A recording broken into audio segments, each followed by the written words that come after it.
What is going on, Oh, my hair. Oh, what's happening? What's happening? There we go. There we go. What's going on, everybody? Welcome back to another Impromp-Tune. It's been a while since we've done one of these. Give me a second. I've got to figure out how to actually get the chat log pulled up so we can see what people are talking about. Didn't do a live show this week. Yeah, I know. I was under the weather. Literally, I had a stupid high fever. There it is. I see you. I gotta figure out how this works. So do it this way, and if I click on this, where can I see chat? Where's the link for this? There it is. Okay. So if I open that up. Okay, there we go. We got some chat. We got some chat. Happy Saturday.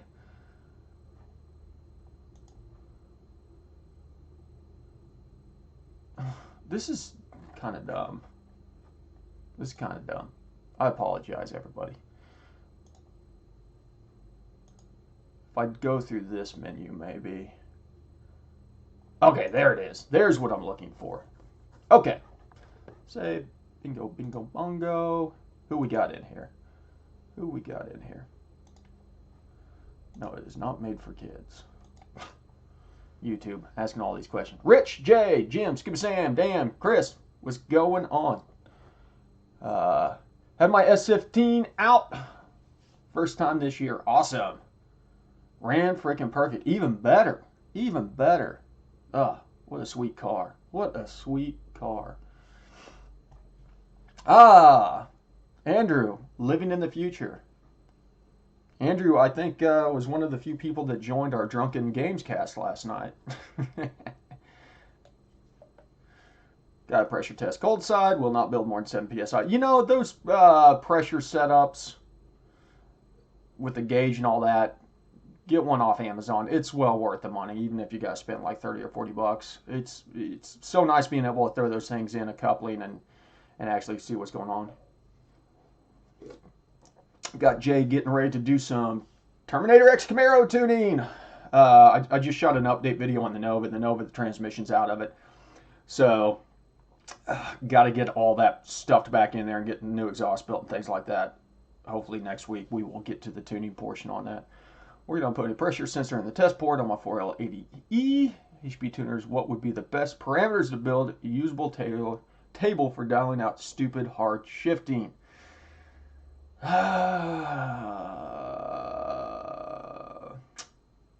not sure, Dan. That's a good question. Like, a lot of that is just going to be around your oncoming pressures. In your max pressure set point on that stuff, you can always try dialing that down. Any advantage to upgrade to MPVI-2 for a 1998 Z28 Camaro? Nope. None whatsoever, Chris. Really, the MPVI-2 came out to address some security concerns on the first generation one, where people were figuring out a way to basically register vehicles for free. And then it turned into one of those things where new vehicles with the new technology and stuff that's coming out, it's required to support newer vehicles. Right speeds are quicker, things like that. You know, but if you've got the MPVI-1 for a 98 Camaro, you're perfectly fine, man. Perfectly fine. Just got done watching Camaro, so I can try to bully on some supercars. Oh, you know, Scuba Sam, Silver State Classic Open Road Race, right? Let me open this up. Silver State Classic.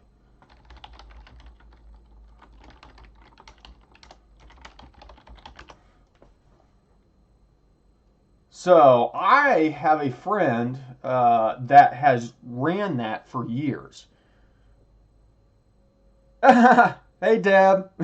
Andrew's driving home from a wedding. Wedding on Sunday. Come on now. You got to do that on a Saturday. So, oh, no, you guys are driving home from the day after the wedding. Yeah, the Silver State Classic, I had a friend that bought a first generation 3000 GT VR4 whenever they first come out back in the early 90s or whatever, and ran that thing. And so I was thinking, hard about possibly building the GT350 to do the Silver State Classic the next year or two. So he hasn't done it in a couple years, as far as I know. He still has that VR4. He will never part with that car. And as far as I know, the only miles that car has on it are from doing the Silver State Classic. So it's a 3000 GT that probably has less than 5,000 miles on it.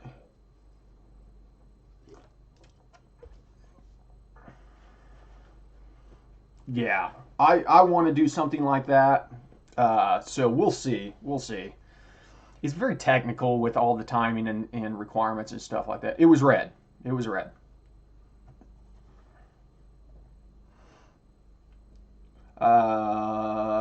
You don't happen to have a base tune for Super Auto with low boost and installed fuel system? I do, Jim. Somewhere. I've got all the tunes for the Super Auto.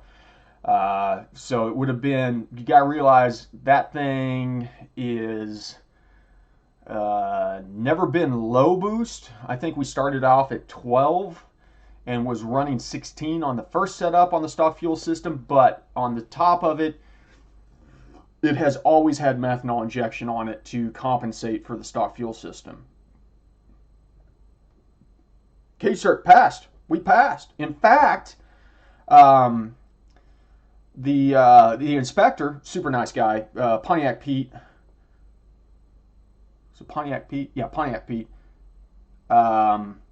He said that, like we rolled in there and he goes, "Who was your cage? What builder did you guys go with?" And I was like,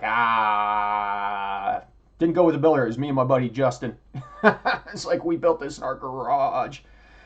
And he goes, "Did you use a kit?" And I was like, "Yeah, it's a Rhodes race car kit." And he goes, "Okay." So he went through, looked at everything, hit it with the sensors and stuff like that, to check all the tubing thicknesses, and goes, "Man, it looks great." It's like, "You guys did an excellent job." He's like, "Yeah, no issues whatsoever." He goes, "I even want to compliment you guys on going ahead and doing the rocker bars, even though they weren't required." He's like, "I like seeing those."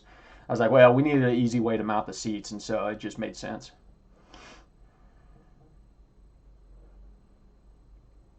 Sounds good, Sam.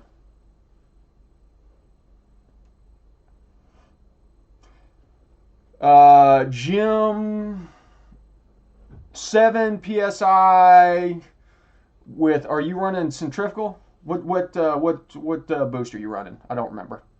Yeah, so that was the big thing. Now the big thing is we're waiting on RC Comp to get the wheels done, and I talked to them on Monday. They said the fronts were done, the rears were in the machine shop getting finished up, so they should be shipping out very soon. Turbo, man, nothing that I had would work for turbo. If you were going boosted, it could give you a baseline, but the whole VE curve is completely different. The MAF curve is completely different, the way that comes on. So just do the standards, Jim, and focus on building out your tables from idle. And as you see something move, let's do it this way.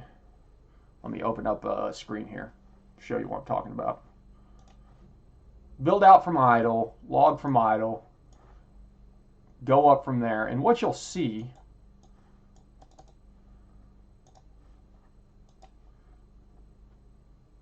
I don't even know why this tune pulled up, but now I've got two tunes open. Is this working? Okay, there we go. So what you'll see is this is a very interesting curve. Let's do this. Let's smooth this out a lot so I can illustrate my point. As you build out from idle, let's go to about this point, you'll see everything kind of come up as you get into boost, and you'll be making corrections. So you'll have something like this. So use this data point to shift everything up from there. So if we go to 8100, highlight this. I like to do it 1% at a time, 1.01, and then this is predictively adjusting based off of known data. So we just bring this up in line like so, and that way it'll keep us from getting into the lean spot. Don't worry about the torque stuff. Don't focus on the torque stuff. Get the airflow done. And for the most part, on the torque stuff, we come in here and look at torque. Here's the big thing about the torque is you're going to be hitting new zones. So if we bring the air mass out to say 1300, 1400, you know, just expand it out. Look for stupid stuff like this. Fix that. In fact, we're going to fix that by blending like so. Extrapolate, make sure that it takes. Look for any of these ridges that form as you get into new zones on the torque. But other than that, you got to remember this is a representation of actual torque that the engine produces. And so in most of these setups, it's not that far off. If you're going beyond where you're at, like you were only hitting 100 beforehand, now you're hitting 160. At 100, this thing had 196. At 160, it's got 407. It's probably pretty close. So I have Kim 98Z. Don't see a reason to upgrade to Pro. Wideband over serial. I'll be honest with you, everybody. If you need to be using wideband over serial. If you're not using wideband over serial, you need to be adjusting offsets every time you log. If you're using the analogs, unless you have a just good connection, you need to make sure that you're not getting that thing skewed. Because I've been fighting. I got a custom tune right now going on that they're bringing in through the EGR pinout. And every single time that they pull a log, I have to adjust the offsets because it is different, which is annoying. Luckily, it's a Ballinger. So because it's a Ballinger, it goes through a startup check whenever it's first turned on that gives you like 9.6, 14.7, 10.5.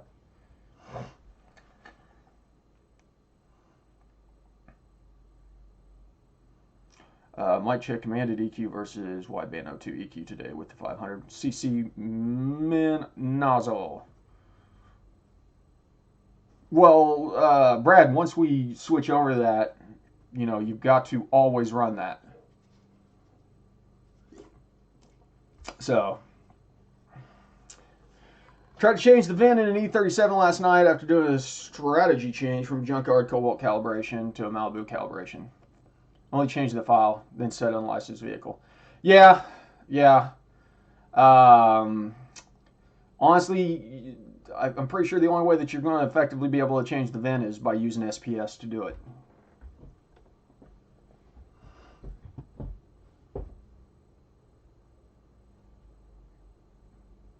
Okay, Brad, I'll look at your last log. I don't know. We still got some timing to adjust. And then we can start getting into the methanol.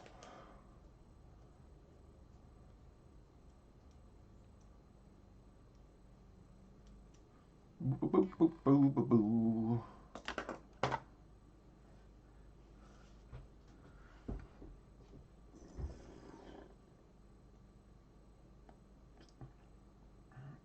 Well, yeah, mileage, I mean,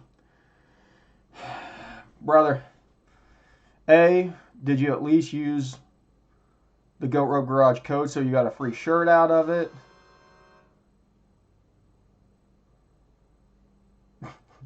as a way to get yourself a Chinese knockoff MDI2 and use SPS. It's $50 to license the VIN that you want to write into it. Oh, come on, man. You got to use the code. GR Garage. Anytime you spend $50, people, use GR Garage at HP Tuners and get a free t-shirt out of it. It only works once, which makes sense because in our industry, they would be sending out a lot of t-shirts for everybody that's buying $50 worth of credits. Yeah, man, as I said, oh, yeah, I understand that. What did I miss, Chris? What did you say?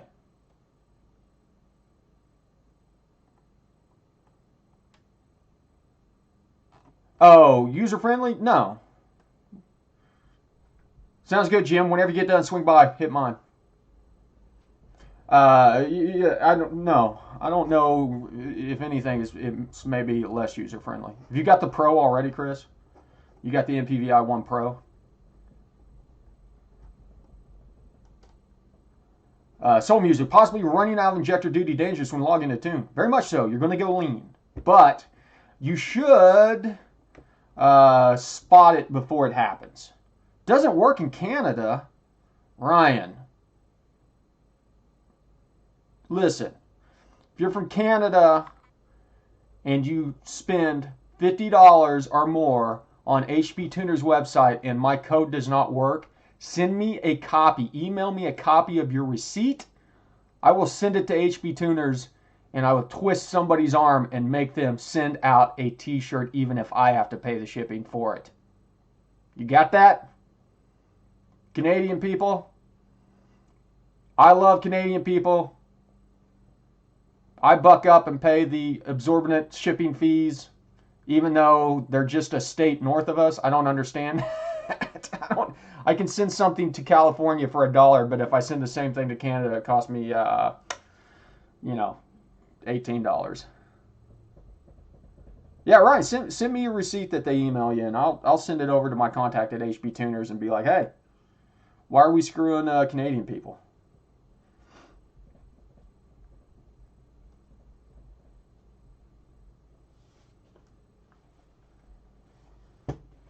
Now, Australians, Europeans, Middle Eastern people, sorry, I can't make the same promises to you guys because that is truly international, but 114% duty on my injectors for about 600 RPMs before the shift. Still 850.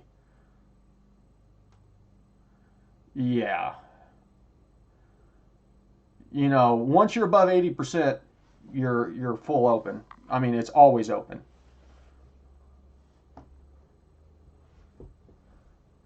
Moddage, I agree.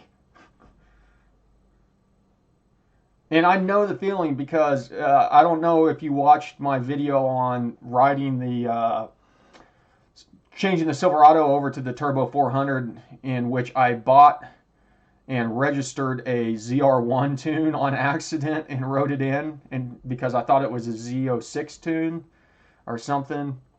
I ended up spending a lot more money on VINs that I have no reason to tune them. I've got so many VINs. I don't know if I can see them on here. No, because I haven't plugged the interface in on this. But yeah, I've got a lot of VINs for vehicles I've never even touched. What's the best way to approach discrepancies between short-term fuel train percentages and the narrow bands and the wideband error percentages? Rich, what I like to do is build out a table that brings in your voltages from the narrow bands and look at the average voltages and use those as a baseline to adjust the switching voltages.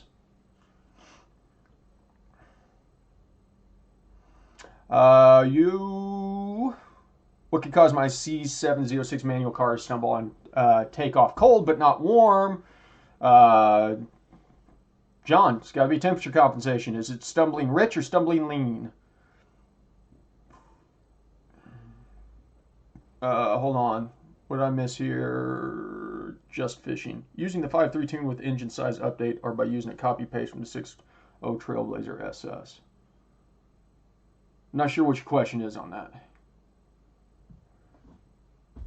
that. Sweet One version 2.2 serial interface. Yeah, you know, Chris, that thing's probably worth a lot of money. Probably sell that thing on eBay for $1,000.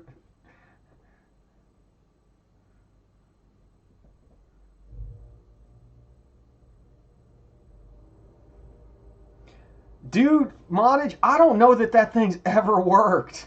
I don't know that the Change VIN Wizard has ever worked.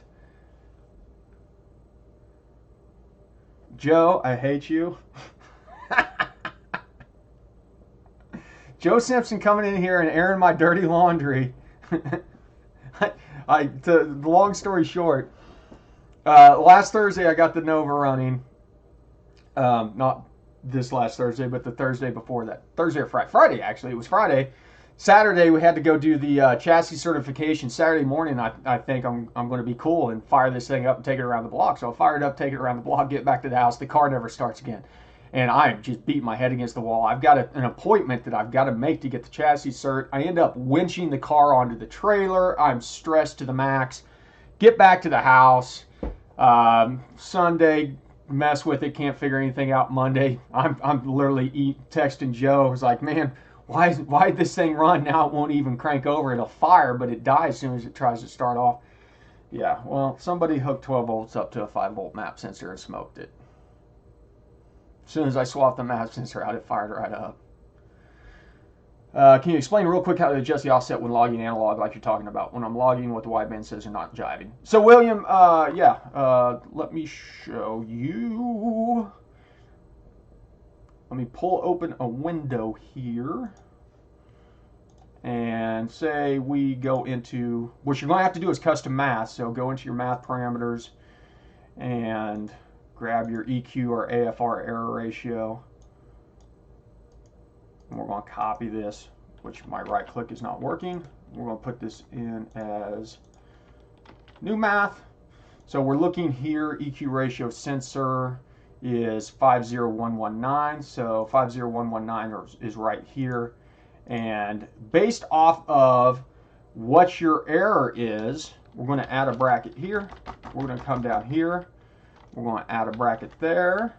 We're going to space this out. And you can add or subtract based on what you need to get. So if it is 0.1 off, we would subtract or add 0.1, and that will basically offset your readings on your wideband. Pretty straightforward.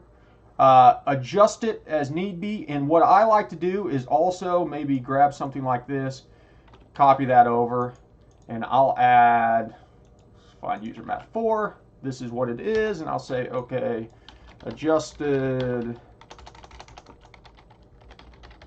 wideband, and we'll put this unit into EQ ratio. Where's lambda? Lambda.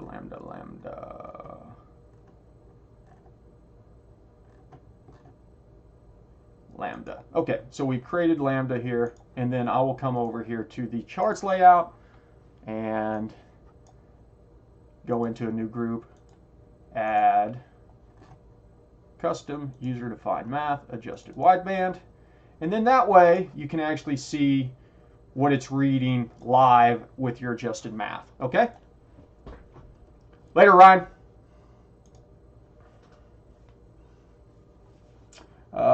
Will we ever see more Ford videos? Yes, very soon, very soon. As soon as we get the Nova ready to go, after we get back from Rocky Mountain Race Week, it's going to be a lot of Ford stuff.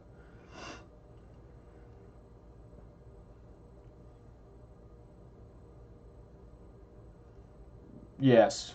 I was surprised it worked as long as it did with 12 volts.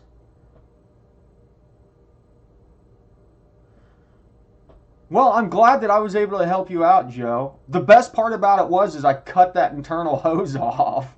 So I can't even use the internal one anymore. I hate that little blue hose that they put on that thing. Okay, Tim 2. Going from 5.3 to a 6-liter in Gen 4 LS, looking for a good starting point. The build is based off a Trailblazer SS6. Would I be, yeah.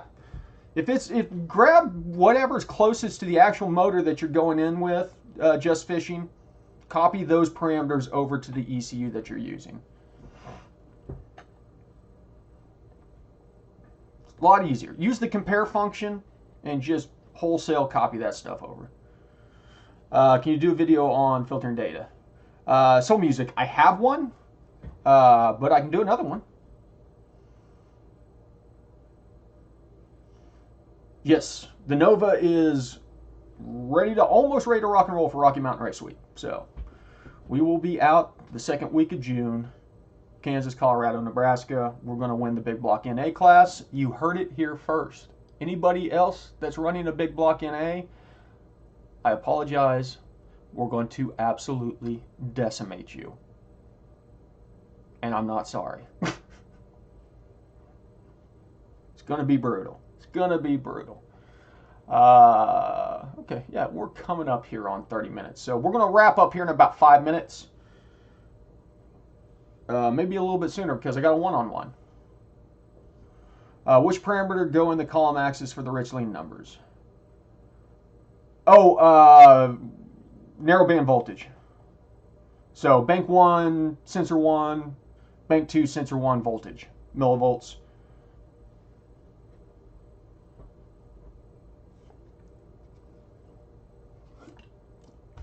I should probably be drinking something besides beer.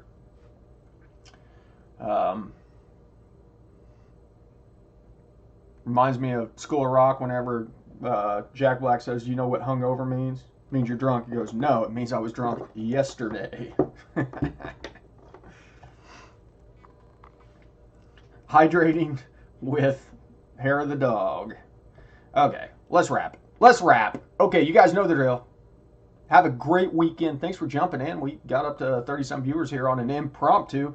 Single cut, as always. Drinking 18 watt. Good turnout. We'll be back next Thursday with another live show. Going to get some videos out. And rock and roll.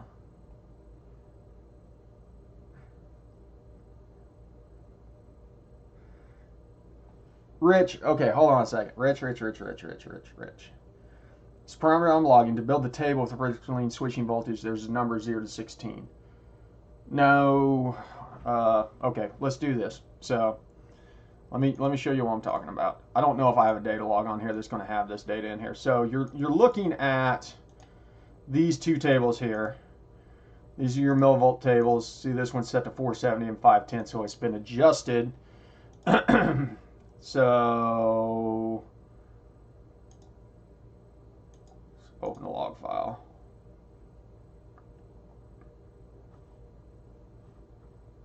What's going on here? Give me a log file. Doop-a-doop-doop-doo. See if we've got it on here. Nope. Okay, not a good log file to look at.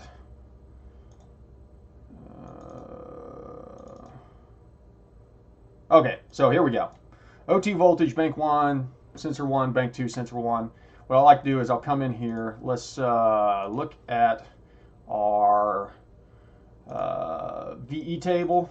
I like to build it off the VE table. So in this case, we're looking at a 3-bar, which might be a little bit excessive. I'm going to come into the scanner. I'm going to create a new graph layout. I'm going to create 2, in fact. In fact, let's just do it this way. So we're going to bring in O2 voltage, bank 1. And we don't need, well, yeah, we do need 3 decibels. We do 10 cell hits. We don't worry about that. And for this, we are doing RPM.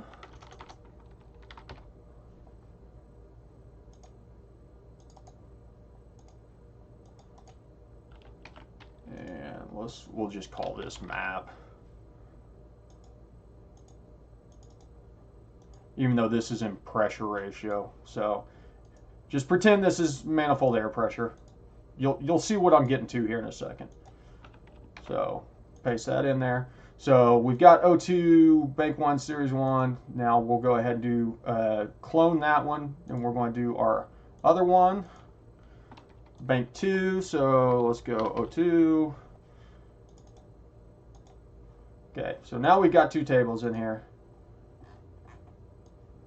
Why is data not showing up?